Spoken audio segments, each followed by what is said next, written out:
ನೋಡಿ ಸಚಿವರು ಕೈವಾಡ ಇದೆ, ಅಧಿಕಾರಿಗಳ ಕೈವಾಡ ಇದೆ. ಒಂದು ಮಹಿಳೆ ವಿದೇಶದಿಂದ ಅಷ್ಟೆಲ್ಲ ಗೋಲ್ಡ್ ಬಂದರೂ ಏನೋ ಪ್ರೀ ಪ್ಲಾನ್ ಆಗಿ ನಡೆದಿತ್ತು.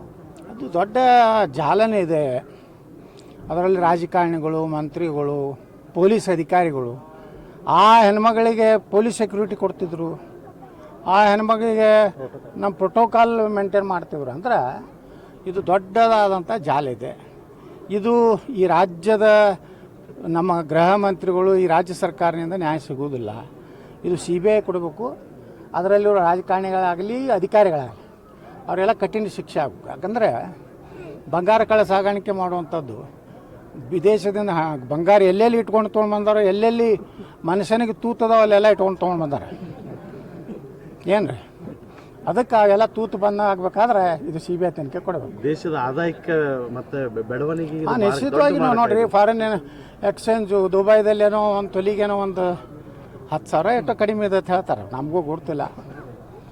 ಆದರೆ ಇದನ್ನು ತನಿಖೆ ಆಗಬೇಕು. ಇಲ್ಲಾಂದರೆ ಇಂಥ ರಾಜಕೀಯ ಪ್ರಭಾವ ಇದ್ದವರು ಇವರು ಅವ್ರಿಗೆ ಪೊಲೀಸ್ ಸೆಕ್ಯೂರಿಟಿ ಅವ್ರಿಗೆ ಪ್ರೋಟೋಕಾಲ್ ಕೊಟ್ಟ ಮ್ಯಾಗ ಅಲ್ಲಿ ಇವರು ಕಸ್ಟಮ್ದವ್ರು ಹೆಂಗೆ ಅವ್ರನ್ನ ಚೆಕ್ ಮಾಡ್ಲಿಕ್ಕೆ ಆಗ್ತದೆ ಎಲ್ಲಿ ಏರ್ಪೋರ್ಟ್ನಲ್ಲಿ. ತಂದೆ ಹುದ್ದೆಯನ್ನು ಅವ್ರು ದುರುಪಯೋಗ, ಅವ್ರ ತಂದೆ ಹುದ್ದೆ ವಾಹನ ಬಳಕೆ ಮಾಡ್ಕೊಂಡಿದ್ರು ಅವರು. ಎಲ್ಲನೂ ಇದೆ. ಇದು ರಾಜ್ಯ ಸರ್ಕಾರದಿಂದ ಆಗುವಂಥದ್ದಲ್ಲ.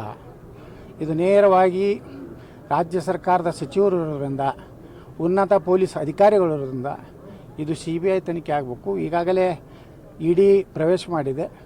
ಇದು ತನಿಖೆಯಾಗಿ ಯಾರ್ಯಾರು ಅದಾರ ಅವ್ರು ಶಿಕ್ಷೆ ಆಗಬೇಕು. ಈ ರಾಜ್ಯದಲ್ಲಿ ಸಚಿವರು ಹೇಳ್ತಾರೆ ಕೇಂದ್ರಕ್ಕೇನೆ ಬರುತ್ತೆ, ಕೇಂದ್ರದ ವ್ಯಾಪ್ತಿಯೊಳಗೇನೆ ವಿಮಾನ ನಿಲ್ದಾಣಗಳಿಗೆಲ್ಲ ಬರೋದು, ಅವರ ಮಿಸ್ಟೇಕಿಂದನೇ ಇವೆಲ್ಲ ಆಗ್ತಾ ಇರೋದು. ಮತ್ತು ಇಲ್ಲಿ ಆಕೆ ಪ್ರೋಟೋಕಾಲ್ ಕೊಟ್ಟಾರ, ಯಾರು ಕೇಂದ್ರ ಕೊಟ್ಟೈತಾರ ಕೊಟ್ಟವ್ರಿ ಅಲ್ಲ. ಪ್ರೋಟೋಕಾಲ್ ಯಾವ ಆಧಾರದ ಮೇಲೆ ಕೊಟ್ಟರು? ಏನವರು ಜಡ್ ಸೆಕ್ಯೂರಿಟಿ ಒಳಗೆ ಅದಾರ, ಅಥವಾ ನಮ್ಮ ದೇಶದ ಅತ್ಯುನ್ನತ ಯಾವುದಾದ್ರೂ ಪ್ರಶಸ್ತಿ ತೊಗೊಂಡು ಭಾರತ ರತ್ನ, ಪದ್ಮಶ್ರೀ ಅವಾರ್ಡಿಗಳದಾರ, ಅಥವಾ ಸೆಲೆಬ್ರಿಟಿ ಅದಾರ, ಅಥವಾ ದೊಡ್ಡ ಸ್ವಾಮೀಜಿ ಅದಾರ, ಏನಾರು ಒಂದು ಬೇಕಲ್ಲ. ಇಷ್ಟೆಲ್ಲ ಸೆಕ್ಯೂರಿಟಿ ಯಾಕೆ ಕೊಟ್ಟರು ಅನ್ನೋದನ್ನೇ ರಾಜ್ಯ ಸರ್ಕಾರ ಮೊದಲು ಹೇಳಬೇಕು. ರಾಜ್ಯ ಸರ್ಕಾರ ನುಣಿಸ್ಕೊಂಡು ಹೋಗ್ಲಿಕ್ಕೆ ಆಗೋದಿಲ್ಲ. ಏರ್ಪೋರ್ಟ್ ಅವ್ರ ಕೈಯಾಗಿದೆ ಅಂದರೆ ಏರ್ಪೋರ್ಟ್ನಿಂದ ಹೊರಗೆ ಬಂದ ಮ್ಯಾಗ ಯಾರ್ದು ಅದು? ಏರ್ಪೋರ್ಟ್ ಗೇಟ್ ದಾಟೋದು ಕೂಡ ಯಾರ್ದು? ರಾಜ್ಯ ಸರ್ಕಾರ ಜವಾಬ್ದಾರಿ, ರಾಜ್ಯ ಗೃಹ ಇಲಾಖೆದ್ದು.